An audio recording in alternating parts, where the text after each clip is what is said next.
الحمد لله وكفى وسلام على عباده الذين اصطفى أما بعد أعوذ بالله من الشيطان الرجيم بسم الله الرحمن الرحيم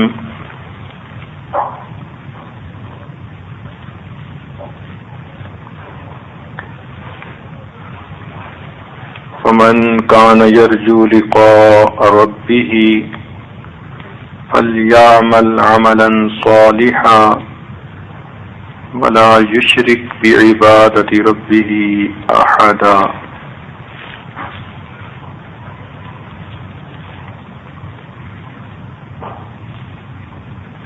سبحان ربك رب العزة عما يصفون وسلام على المرسلين والحمد لله رب العالمين اللهم صل على سيدنا محمد وعلى آل سيدنا محمد وبارك وسلم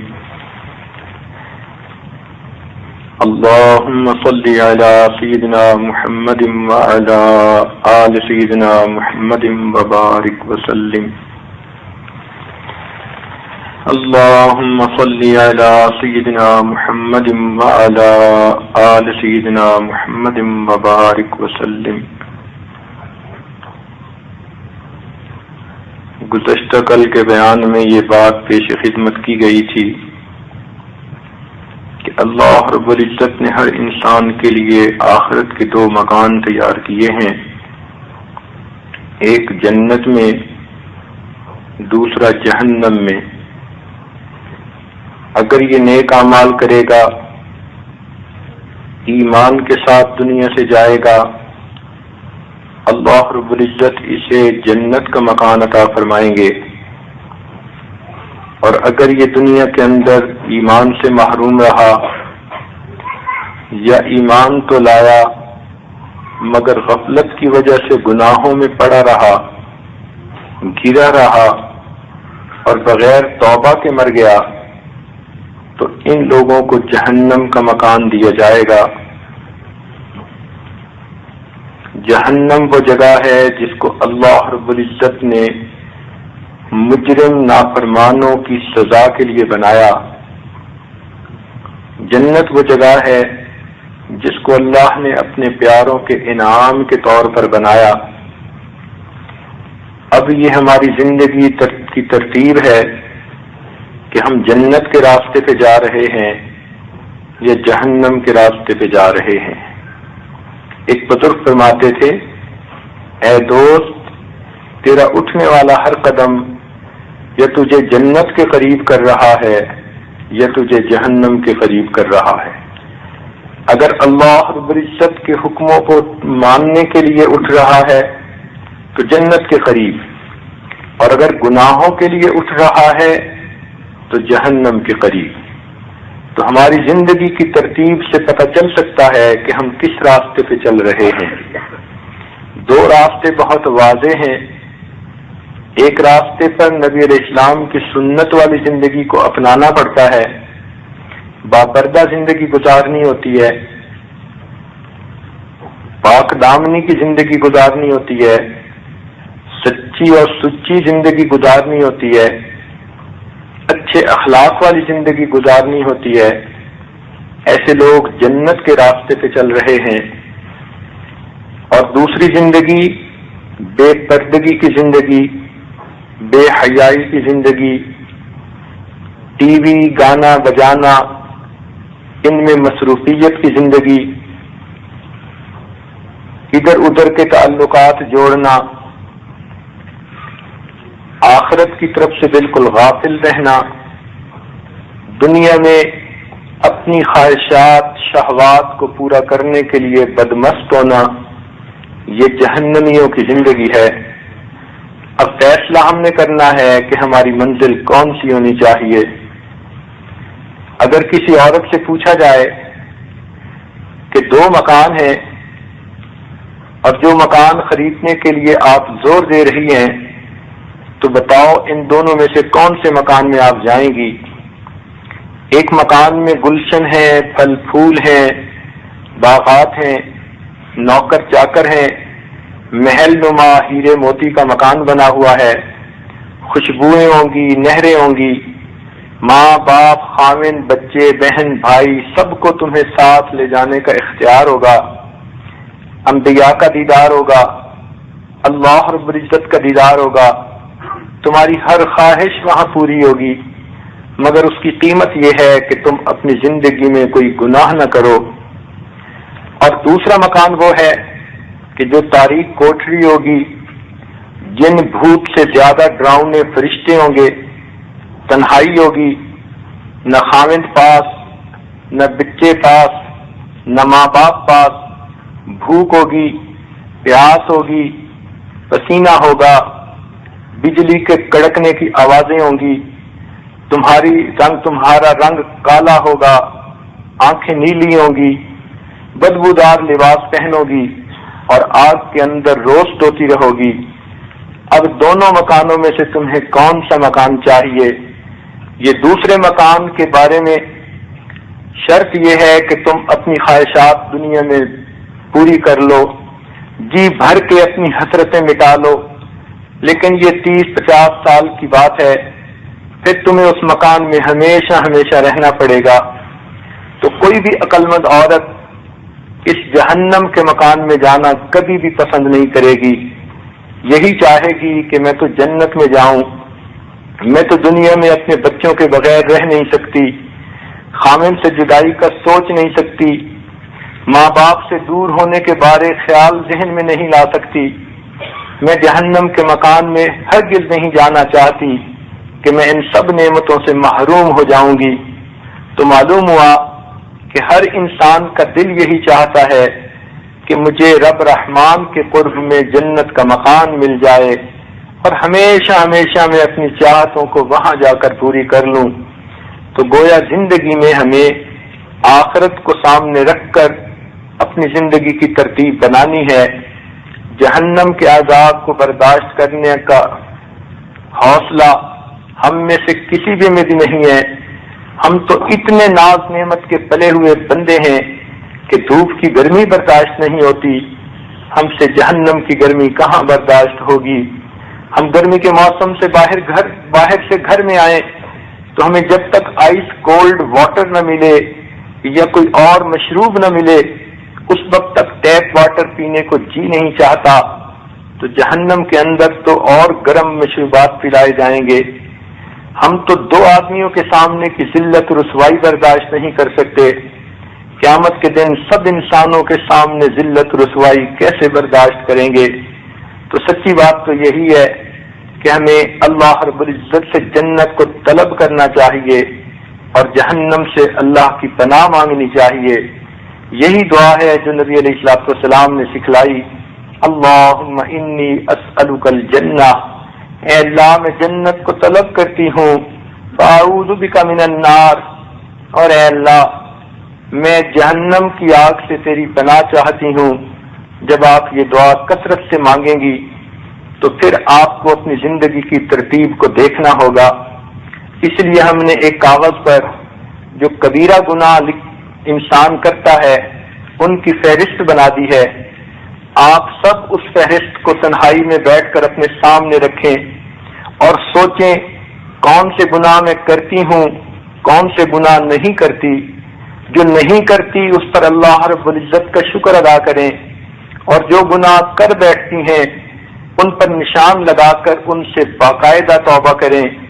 جب آپ سب گناہوں سے باقاعدہ توبہ کر لیں گی تو گویا آپ کی اللہ رب العزت سے صلح ہو جائے گی، پروردگار عالم آپ کے پچھلے گناہوں کو معاف فرما دیں گے اور آئندہ آپ کے اعمال کا اجر بڑھا دیں گے۔ یہ راستہ ہے اللہ کی رضا والا راستہ۔ جس طرح تنہائیوں میں چھپ چھپ کے انسان گناہ کرتا ہے، اس کو چاہیے کہ اسی طرح تنہائیوں میں بیٹھ کر اپنے گناہوں کو یاد کرے اور چھپ چھپ کے اللہ کے سامنے روئے، معافیاں مانگے کہ پروردگار میرے گناہوں کو معاف فرما دیجئے۔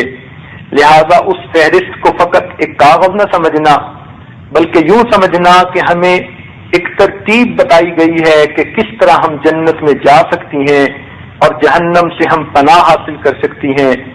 جب تک انسان گناہوں کو نہ چھوڑے اسے اللہ کا قرب حاصل نہیں ہو سکتا۔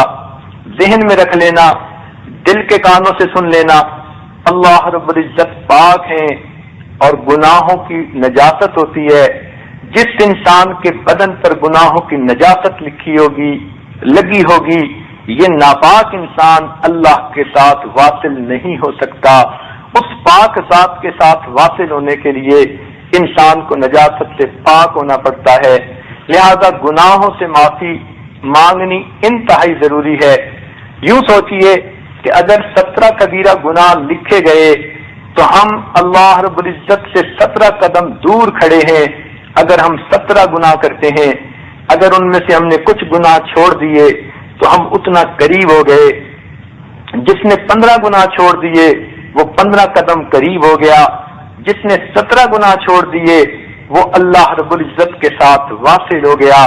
تو اس کاغذ کے آئینے میں ہم اپنی حیثیت دیکھ سکتے ہیں کہ ہم اللہ رب العزت سے کتنے دور ہیں یا کتنا قریب ہیں۔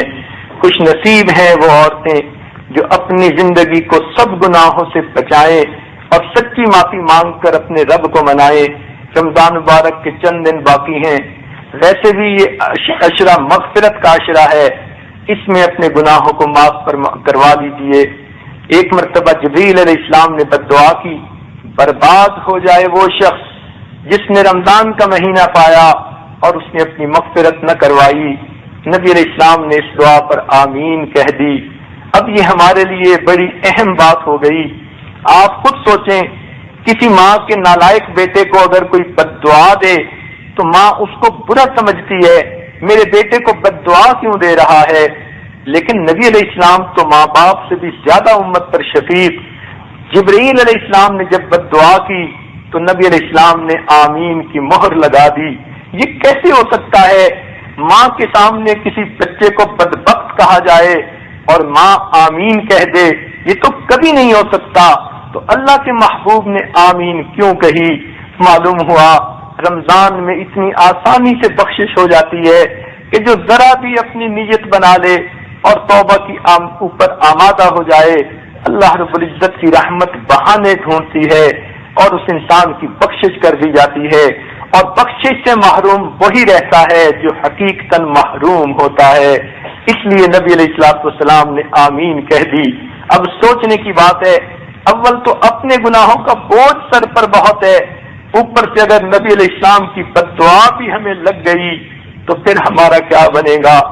اس لیے ان چند دنوں کے اندر اپنے رب سے گناہوں کو بخشوا لیجیے۔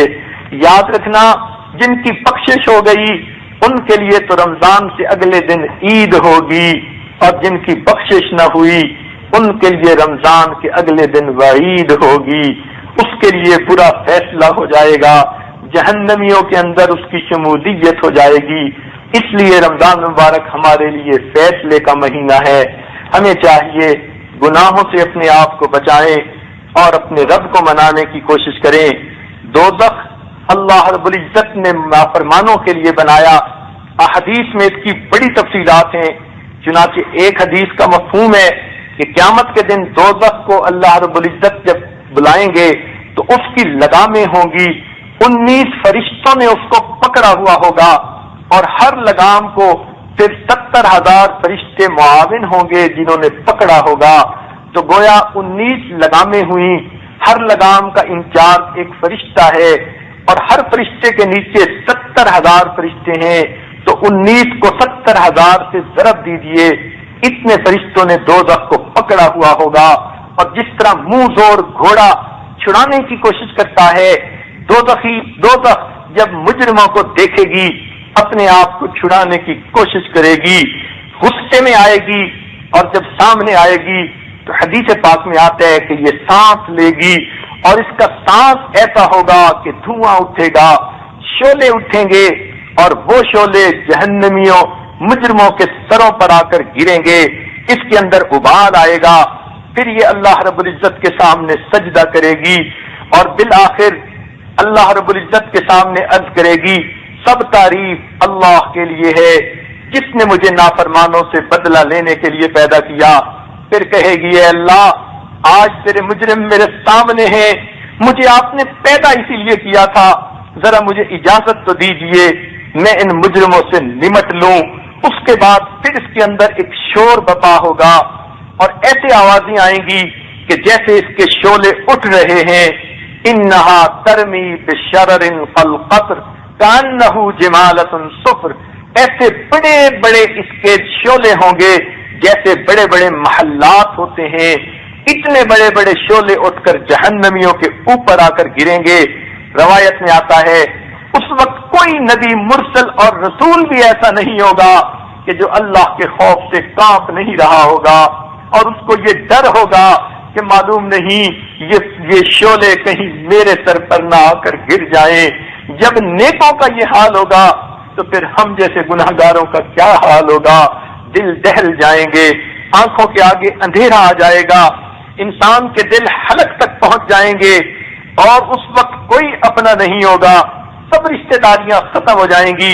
قرآن نے فیصلہ کر دیا الاخلاء یومئذ بعضهم لبعض عدو الا المتقین، سوائے نیک لوگوں کے سب لوگ ایک دوسرے کے دشمن بن جائیں گے۔ چنانچہ جہنم کے درندوں کو اللہ تعالیٰ بلائیں گے، اے میرے جہنم کے اندر کام پر معمور فرشتوں باہر نکلو۔ تو جہنم کے اندر جو فرشتے ہوں گے جو سزائیں دیں گے نافرمانوں کو، وہ جہنم کے اندر سے باہر نکلیں گے۔ حدیث پاک میں آتا ہے ہر کارندے کے ہاتھ میں زنجیریں ہوں گی، کوڑے ہوں گے اور کالا لباس ہوگا۔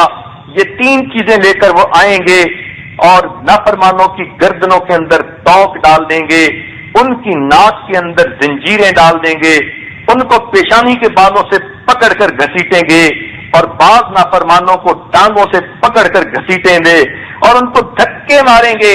قرآن نے فیصلہ کر دیا یوم یدعون الی نار جہنم دعا۔ اب اس آیت کا مفہوم دیکھیے، الفاظ ہی ایسے ہیں یوں لگتا ہے جیسے کوئی دھکے دے کے جا رہا ہے۔ تو مجرم کو تو ویسے بھی لے کے جا سکتے ہیں، لیکن جب کسی کی اہانت کرنی ہوتی ہے، کسی کو ذلیل کرنا ہوتا ہے، انسان دھکے مار مار کے لے جاتا ہے۔ اللہ تعالیٰ مجرموں کو ذلیل و رسوا کریں گے، دھکے مار مار کے ان کو جہنم میں لے کر جائیں گے فرشتے، اور بالآخر ان کو جہنم میں سر کے پھل گرائیں گے۔ جہنم اتنی گہری ہوگی، نبی علیہ السلام نے فرمایا کہ ایک مرتبہ آواز آئی، صحابہ نے پوچھا اے اللہ کے نبی یہ کیسی آواز ہے؟ فرمایا کہ کوئی آواز آئی ہے۔ اتنے میں جبریل علیہ السلام نے آ کر بتایا اے اللہ کے نبی آج سے 70 سال پہلے جہنم کے سر یعنی کنارے سے ایک پتھر نیچے گرا تھا، 70 سال کے بعد وہ تہ میں پہنچا ہے۔ اتنا گہرائی ہے جہنم میں۔ آپ ذرا کنویں کا تصور ذہن میں رکھیے کہ اگر 50 فٹ کے کنویں میں نیچے انسان جائے تو کیسے محسوس کرتا ہے، جہاں 70 سال کی گہرائی میں نیچے جانا پڑے گا اور وہاں پر انسان کو جلایا جائے گا۔ جہنم کے مختلف اللہ رب العزت نے حصے بنائے، فرمایا لہا سبعۃ ابواب، اس کے 7 دروازے ہیں، لکل باب منہم جزء مقسوم، ہر دروازے کے لیے ایک گروہ ہے جس کو اس میں سے گرایا جائے گا۔ چنانچہ بعض نے کہا کہ 7 طبق ہیں، 7 حصے ہیں، 7 سٹوریز ہیں جہنم کی۔ سب سے اوپر والی کو جہنم کہتے ہیں، اس میں گناہگار مومن جائیں گے۔ پھر دوسری کو لظا کہتے ہیں، اس میں یہود جائیں گے۔ پھر تیسرے کے اندر نصارہ جائیں گے۔ چوتھے کو سعیر کہتے ہیں، اس میں صائبین جائیں گے۔ 5ویں کو سقر کہتے ہیں، اس میں مجوسی جو آگ پرست ہوتے ہیں وہ جائیں گے۔ اور 6 کے اندر اس کا نام جحیم ہے، اس میں مشرکین جائیں گے۔ اور 7ویں کا نام ہاویہ ہے، یہ سب سے نیچے کا، اس میں منافقین ہوں گے۔ قرآن نے فیصلہ کر دیا ان المنافقین فی الدرک الاسفل من النار، منافق سب سے نیچے کے حصے پر ہوں گے۔ جب یہ لوگ جہنم میں دھکیل دیے جائیں گے، جہنم کی اوپر اتنا اس وقت غصہ ہوگا کہ اس کا ایک لپٹا آئے گا، وما تذر من شیء اتت علیہ الا جعلته کالرمیم، یہ جس چیز پر جہنم گزرے گی توڑ پھوڑ کر رکھ دے گی۔ بالآخر جہنمی جہنم کے اندر ہوں گے، وہاں سخت بھوک ہوگی، کھانے کے لیے مانگیں گے، ان کو اللہ تعالی شجرۃ الزقوم، قرآن مجید میں ہے کہ ان کو ان شجرۃ الزقوم طعام الاثیم کالمہل یغلی فی البطون کغلی الحمیم، ان کو زقوم کا پودا دیا جائے گا، کانٹے ہوتے ہیں، اتنا کڑوا کہ زبان سے لگایا نہیں جا سکتا، انسان اس کو کھائے گا، نہ نگلتے بنے گی نہ اگلتے بنے گی، چنانچہ پانی مانگے گا۔ قرآن مجید میں فرمایا کہ جب وہ پانی مانگے گا کہا جائے گا سقوا ماء حمیما، تم گرم پانی پیو، فقطع امعاءہم، وہ جب گرم پانی پیئیں گے ان کی آنتیں کٹ کے پخانے کے رستے نیچے گر جائیں گی۔ دوسری جگہ فرمایا وَيُسْقَىٰ مِن مَّاءٍ صَدِيدٍ يَتَجَرَّعُهُ وَلَا يَكَادُ يُسِيغُهُ، ان کو ایسا پانی پلایا جائے گا کہ وہ پانی نہیں پی پائیں گے، گھونٹ گھونٹ پیئیں گے اور وہ گھونٹ بھی ان کے اندر اتر نہیں پائے گا۔ وَإِن يَسْتَغِيثُوا، اور جو پینے کے لیے پانی مانگیں گے، يُغَاثُوا بِمَاءٍ كَالْمُهْلِ، ایسا پینے کے لیے پانی دیا جائے گا جیسے پگھلا ہوا تانبا ہوتا ہے۔ یشفی الوجوہ، وہ گرم اتنا ہوگا جب پانی پینے لگیں گے اس کی گرمی کی وجہ سے چہرے کی کھال اتر جائے گی۔ سوچئے تو صحیح کہ وہ کتنا گرم ہوگا۔ فرمایا طعام ذا غصۃ وعذاب الیما، پھر ان کو ایک جگہ فرمایا ولا طعام الا من غسلین، ان کو پینے کے لیے غسلین دیا جائے گا۔ مفسرین نے لکھا جہنمی آدمیوں کے جسم سے جو خون اور پیپ نکلے گی اس کو پیالوں میں جمع کر کے وہ جہنمیوں کو پینے کے لیے دی جائے گی۔ دنیا میں انسان کسی زخم سے پیپ نکالے کتنی بدبو آتی ہے، برداشت نہیں ہو سکتی، اب یہ پیپ جب پینی پڑے گی تو پھر کیا حال ہوگا، لیکن پیاس اتنی ہوگی کہ پیے بغیر کوئی چارہ نہیں ہوگا۔ تو اس قسم کی سزائیں جہنم کے اندر انسان کو دی جائیں گی۔ چنانچہ ہمیں جہنم سے بچنے کے لیے اللہ رب العزت کے سامنے سچی توبہ کرنی چاہیے۔ ایک حدیث پاک حافظ شمس الدین ذہبی رحمۃ اللہ علیہ نے اپنی کتاب الکبائر میں نقل فرمائی ہے، جس سے پتہ چلتا ہے کہ کون کون سی عورتیں جہنم میں جائیں گی۔ ذرا توجہ سے بات سنیے گا اور ان گناہوں سے بچیے گا تاکہ اللہ رب العزت جہنم سے محفوظ فرما دیں۔ ایک مرتبہ حضرت علی رضی اللہ تعالیٰ عنہ اور سیدہ فاطمہ الزہرا رضی اللہ تعالیٰ عنہ دونوں نے ارادہ کیا کہ نبی علیہ السلام کی زیارت کے لیے جائیں، چنانچہ محبوب کی خدمت میں حاضر ہوئے۔ جب آ کر دیکھا کہ نبی علیہ السلام کی آنکھوں سے آنسو روا ہیں، رو رو کر آنکھیں سرخ ہو چکی ہیں، دونوں بڑے حیران ہو گئے۔ دونوں نے عرض کیا نبی علیہ السلام کی خدمت میں، اے اللہ کے محبوب آپ کیوں رو رہے ہیں؟ کس چیز نے آپ کو غم زدہ کر دیا؟ کس چیز نے آپ کو رلا دیا کہ آپ کی آنکھیں سرخ ہو چکی رو رو کر؟ نبی علیہ السلام نے فرمایا میری پیاری بیٹی فاطمہ، میں اس وقت بیٹھا تھا، مجھے یاد آ گیا جب میں معراج پر گیا تھا تو میں نے اپنی امت کی کچھ عورتوں کو جہنم میں عذاب ہوتے ہوئے دیکھا تھا، مجھے ان کا خیال آ گیا اور اس وجہ میری آنکھوں میں آنسو آ گئے۔ پوچھا میرے ماں باپ آپ پر قربان ہو، بتا تو دیجئے کہ وہ کون کون سی عورتیں ہیں؟ تو نبی علیہ السلام نے فرمایا کہ میں نے پہلی عورت کو جہنم میں دیکھا، وہ اپنے بالوں کے ذریعے سے جہنم کے اندر لٹکی ہوئی تھی، آگ کے اندر جیسے روسٹ کرنے کے لیے مرغ کو سلاخ کے اندر پرو کے لٹکا دیتے ہیں، اس عورت کو سر کے بالوں کے ذریعے سے لٹکا دیا جائے گا۔ تو یہ لٹکی ہوئی تھی اور اس کا دماغ ہنڈیا کی طرح ابل رہا تھا اور اس کا جسم جل رہا تھا۔ اب ذرا سوچنے کی بات ہے کہ اگر کسی عورت کو بالوں سے پکڑ کے کھینچا جائے، اس کو لگتا ہے کہ جیسے بال سے کھوپڑی کی چمڑی ادھر جائے گی، اتنی تکلیف ہوتی ہے ذرا سے بال کھینچنے سے۔ جب عورت بالوں کے بل لٹکا دی جائے گی تو پھر اس کا کیا حال ہوگا، اور پھر اس کو اتنی گرمی محسوس ہوگی کہ اس کا دماغ ہنڈیا کی طرح ابل رہا ہوگا۔ نبی علیہ السلام نے فرمایا یہ وہ عورت ہوگی جو دنیا کے اندر پردے کا خیال نہیں کرتی ہوگی، اس کو بن سنور کر باہر نکلنے کا شوق ہوتا ہوگا، اچھے اچھے فیشن والے کپڑے پہن کر یہ اجنبی غیر محرموں کو دکھاتی ہوگی، اپنے طور پر یہ اپنے حسن کی زکات نکالتی ہوگی، لیکن پتہ اس کو قیامت کے دن چلے گا میں نے کتنا بڑا گناہ کیا، اس لیے یہ وہ عورت ہے جو دنیا میں پردہ کا خیال نہیں رکھتی تھی. ایک بات ذہن میں رکھ لیجئے، ایک چیز ستر ہوتی ہے اور ایک چیز پردہ ہوتا ہے. ستر عورت کے لیے سوائے چہرے کے، ہاتھوں کے اور پاؤں کے اور باقی سارا جسم ستر میں شامل ہے. اس لیے نماز کی حالت میں اس سب کو چھپانا عورت پر ضروری ہوتا ہے. اگر انسان کے چہرے، ہاتھوں کی ہتھیلیاں اور پاؤں، ان کے علاوہ جسم کا کوئی بھی حصہ نماز کے اندر تھوڑی دیر کھلا رہ گیا تو اس عورت کی نماز ہرگز قبول نہیں ہوگی. کئی عورتوں کو دیکھا نمازیں بھی پڑھتی ہیں مگر ان کے قمیص ہوتے ہیں جس کے بازو آدھے ہوتے ہیں اور بازو ننگے، نماز ہرگز نہیں ہوتی. کئی شلواریں پہنتی ہیں، ٹکنوں سے اونچی کر لیتی ہیں، یہ نیا فیشن نکل آیا، نماز بالکل نہیں ہوتی. کئی اتنا باریک دوپٹہ پہنتی ہیں، بال صاف نظر آ رہے ہوتے ہیں، ان کی نماز نہیں ہوتی. تو ستر کا کیا مطلب ہے کہ نماز کے اندر اپنے آپ کو اس طرح کپڑے موٹے میں چھپا لینا کہ چہرے، ہاتھوں اور پاؤں کے سوا جسم کا کوئی بھی حصہ نہ نظر آ سکے، یہ انسان کا ستر ہے اور اس کو چھپانا نماز میں ضروری ہے. ستر کے علاوہ ایک پردہ ہوتا ہے. پردہ انسان کے اور عورت کے جسم کے تمام حصوں کا غیر محرموں سے ضروری ہے.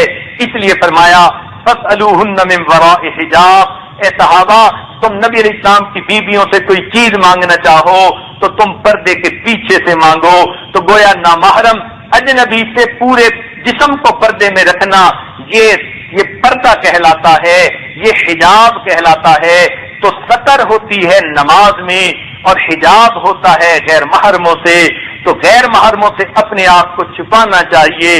عورتیں جب گھر میں رہیں تو ماں باپ اپنے بھائیوں کے سامنے، بیٹوں کے سامنے اپنے چہرے کو اور اپنے ہاتھ پاؤں کو کھول سکتی ہیں، لیکن جب باہر نکلنا ہو، غیر محرموں اور اجنبیوں کے اندر سے گزرنا ہو، پھر سر سے لے کے پاؤں تک اپنے جسم کو چھپانا ضروری ہے. اگر نہ چھپایا تو پھر انسان کو اس پر سزا ملے گی. حدیث پاک میں آتا ہے بے پردہ عورت جب گھر سے نکلتی ہے اس وقت سے اللہ کے فرشتے اس پر لعنت کرنا شروع کر دیتے ہیں. جب تک لوٹ کر گھر واپس نہیں آ جاتی اللہ کے فرشتے اس پر لعنت کرتے رہتے ہیں. پھر عورتیں کہتی ہیں گھر میں سکون نہیں، خاوند توجہ نہیں دیتا، اولاد بات نہیں مانتی، کاروبار اچھا نہیں. او خدا کی بندی، جب تجھ پر اللہ کے فرشتوں کی ہر وقت لعنت برستی ہے تو تیری زندگی میں برکتیں کہاں آئیں گی؟ یہ اسی لعنت کا نتیجہ ہوتا ہے کہ گھروں میں پریشانیاں ہوتی ہیں، دل کو سکون نہیں ہوتا، مرد جان نہیں چھوڑتے، ہر طرف سے ذلت و رسوائی ہوتی ہے. یہ اللہ رب العزت کے حکم کو توڑنے کا نتیجہ ہے. لہذا خوش نصیب ہیں وہ عورتیں جو پردے کا اہتمام کرتی ہیں، یہ دنیا میں پردے کا اہتمام کریں گی. اللہ رب العزت قیامت کے دن ان کے قصوروں پر اللہ رحمت کے پردے کی چادر ڈال دیں گے. اس دن پتہ چلے گا کہ کتنا اجر اس کا ملا. لہذا جو عورت ننگے سر بازار میں پھرتی ہے، بال لوگ دیکھتے ہیں، چہرہ دیکھتے ہیں، کئی تو سینہ کھول کے چلتی ہیں، اور آج کل تو بہت ہی بے پردگی بڑھتی جا رہی ہے. ایسی تمام بے پردہ عورتوں کے لیے فرمایا جہنم کے اندر ان کو بالوں کے ذریعے سے لٹکا دیا جائے گا. اب ذرا تصور تو کریں کہ کسی عورت